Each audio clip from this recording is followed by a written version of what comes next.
So they're saying I grew up with just my mom, huh? That must have been really tough. They're saying our home wasn't good enough for their son to marry into. Right now, I'm sitting here with my fiance's parents and they're saying some really mean things to me. They're not just making fun of me, they're making fun of my mom too. They're a terrible family. I'm not going to agree to marry their son. I'll show them what it feels like and say no to their proposal. They deserve to feel really bad about how they're acting. My name is Emma, and I'm 27 years old.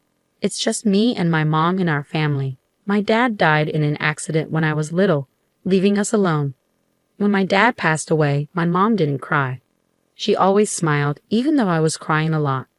My mom worked really hard so I could go to university and study law. Now I work for a big company and stay really busy. My fiancé, Michael, is 30 years old, 3 years older than me. He asked me to marry him after we'd been together for a year and a half. He asked me out after we met at work, and I said yes because I wanted to make my mom happy, even though I thought it might be too soon. Today we're going to meet his parents to talk about our wedding. I'm so nervous. Do I look okay? Don't worry, Emma. You always stress too much.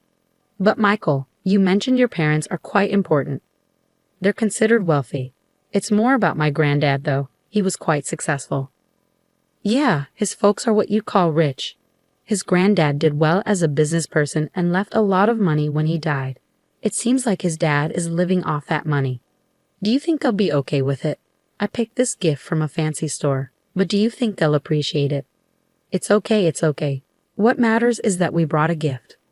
Gosh, I'm really anxious, you know. He's just going back to his parents' house. So he's calmer than me. I'm so nervous, it feels like my heart might leap out of my mouth. Try to be a bit more serious. This is a formal meeting to tell them about our wedding. As I started to get annoyed by his relaxed attitude, I saw a huge mansion that took my breath away. It's huge, just like I thought. When I quietly said that, he chuckled proudly. Granddad was quite something. Dad and everyone else are waiting. Let's go in fast. As we stepped into the entrance together, the big door opened by itself and his parents welcomed us. Hello, you're Emma, right? Our son has told us about you. It's a pleasure to meet you. I'm Michael's mother. Yes, nice to meet you. I'm Emma. You're so sweet. Please come in. I'll prepare some tea. His mom was calm and smiling the whole time, which helped me relax a bit. His dad was also friendly. So you work with Michael, huh, Emma? That's impressive. A woman working at that company. Thank you. The term a woman bothered me a bit, but I took it as a compliment and replied politely. However, as the conversation went on, I started to feel more and more uncomfortable. Well, deciding to marry Michael takes courage, Emma. Huh? What do you mean? Michael's parents, in other words, us, were wealthy. Normally, someone might feel intimidated by the difference in status and be hesitant about marriage, you know. Yeah, some people might feel that way. Michael's dad seemed to think they were quite special and didn't hesitate to talk about their status. Michael's mom, who had been calm before, started to show her true colors as the conversation went on. Well, my family wasn't really rich, but as you can see, and pardon me for saying this, I'm quite attractive. Don't you think I'm a good match for my husband? Oh, I see, Emma. You're remarkable for agreeing to marry Michael with your looks. I couldn't do it. I couldn't tell if she was being sarcastic or sincere. I looked at Michael for help, but he didn't seem to care. In fact, he even joined in and started teasing me with his parents. Emma, she's not the most beautiful, but she's good at her job. I think she'll make a good wife. She's highly respected at work, even though she's a woman. I believe she can keep up with me, right? Was he always like this? When it was just the two of us, he seemed more composed. Maybe he acts different around his parents. While I wondered about this, I managed to keep up a polite smile. Suddenly, Michael's dad asked him, "Oh, Michael, have you met her parents yet?" Of course, I've already handled that, so no need to worry. I assume Emma's parents are pretty ordinary. She doesn't have a dad, but her mom seems like any other mom. After Michael's response, his dad's eyebrows twitched. No dad, Emma. What's the story there? Taken aback by the sudden change in Michael's dad, I quickly explained. My dad died in an accident when I was little, so my mom raised me on her own. So you grew up in a single-parent household? Yeah, that's right. I still live with my mom. When I finished explaining, Michael's dad looked deeply thoughtful, and his mom seemed to get upset. They started whispering as if they were having a private conversation. Is everything okay?" I asked cautiously, confused by their reactions. At the same time, Michael's mom said something surprising. "This could be a problem." What do you mean?" "Michael, maybe you should think again about marrying her. Mom will find you a girl from a better background." "Wait, what are you saying?" Michael's mother gave me a cold stare. "A girl raised by a single mother isn't suitable for Michael, is she?" Right beside her, Michael's father quickly added, "Exactly, Michael. Despite her career success, coming from a single-parent household is a problem, isn't it? I've warned you many times to be cautious about who you marry, but you—" It felt like I was being judged like a faulty item.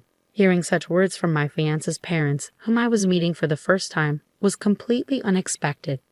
I was left stunned in shock. Then my fiancé, Michael, said something that made me question if I heard correctly. "Oh, so she's not even close to meeting the standards. I thought she might barely make it. But I'm already 30 and finding someone else would be a hassle, so I'll just settle for Emma." "What? Michael, don't we want to get married because we love each other? You didn't really think I was marrying for love, did you?" He laughed loudly, tossing out those harsh words. "All I want is a wife who can manage the house like a maid. I can't truly love someone with a family background like yours." "That's right," Michael's mom chimed in, agreeing with his cold words. Even Michael's dad nodded along, laughing mockingly. I can't believe this. I thought he was the one who genuinely wanted to marry me out of love. I was completely speechless at this sudden turn of events. As I struggled to find words, Michael's parents continued their verbal assault. "Single mother household. It's audacious of you to even consider marrying my son when you come from such a disgraceful background." "Absolutely not. Our son cannot marry a girl brought up in such a low-class environment." In that moment, all the emotions I had been suppressing reached their breaking point. Instead of shock, I felt a surge of anger at the insults directed towards my life and my beloved mother. I couldn't contain it any longer. Slowly, I raised my head and calmly addressed them. "Fine. Let's cancel the wedding, and I request that you leave immediately." Not only were Michael's parents shocked by my statement, but even he seemed taken aback. He asked me in confusion, "Emma, what are you suddenly saying? Are you asking me to leave? Don't you understand? Why are you saying this? I don't get it." In response, Michael's parents started causing a scene. "Exactly. We don't have to take orders from someone like you. Emma, your family background is poor, and your attitude is terrible. What do you think you're doing? Be quiet." I slammed my hand on the desk and stood up. "Do you know who owns the land this house is on?" "What are you talking about? This land was inherited from my father." "From your father? Can you prove that this land is yours? Do you have any evidence?" When asked for proof, Michael's father started to panic. They seemed to have never checked, whispering to each other. "What's the problem? If you own the land, there should be proof, right? Like inheritance documents. We don't have anything like that. This house was built by my father, and this land belonged to him from the beginning. That's how he could build it." As Michael's father spoke, Michael's mother also chimed in. "First of all, what are you talking about, Emma? It's impolite for someone like you to discuss someone else's property. Stop it. Just because my parents didn't approve of our marriage, don't start making baseless accusations. It's pointless to keep going like this." I decided to reveal the truth. "It seems you're unaware, so I'll explain. Your grandfather only had a lease agreement with my grandfather." "What? A lease agreement?" It seemed like a new term for him, and Michael's father looked confused. I was frustrated and explained it patiently so even this ignorant family could grasp it. A lease agreement means you're allowed to use the land. Right now, you're using it for free, but when the agreement ends, it goes back to us. So basically, your grandfather is just borrowing this land temporarily from mine." "No, that can't be. I've never heard of such a thing. You're lying." "Are you calling me a liar? That's not true, and we have the contract to prove it. We've already checked its validity." Michael's father was stunned and flustered by this unexpected truth. "No, it can't be true. You're just making it up. You come from a single-parent family and your dad passed away." "That doesn't matter. My mom's dad owned a lot of land and lent it to many people. We've been able to live thanks to his support." "You own that much land?" "Yeah, I studied law in college, so my mom and I were looking into our land leases. That's when we found out that this place where you live is also owned by my grandfather. Do you get it now?" The three of them were shocked and speechless. They were struggling to understand their situation, but I explained it anyway. Considering this, could you please leave this land soon? According to the contract, the free rental period ended a while ago. I believe my mom sent you a notice beforehand. A notice? No, we never got anything right, Mom. Michael's father looked to his mom for confirmation, but she replied with a pale face. I did notice an envelope coming every month, but I didn't really understand what it was for, so I thought it was junk mail and threw it away. Could that be it? That was the notice, I said with a smile. We've been sending notices for over 2 years now. What will you do? Pay 2 years' worth of land rent or leave? You need to decide. Wait, hold on. You can't just spring this on us out of nowhere. Out of nowhere? We've been asking you to do something for a while now. Please, make a decision, Michael's father begged desperately, kneeling down. We've been facing huge losses in the stock market recently, and our assets are minimal. We were counting on Michael's support from now on.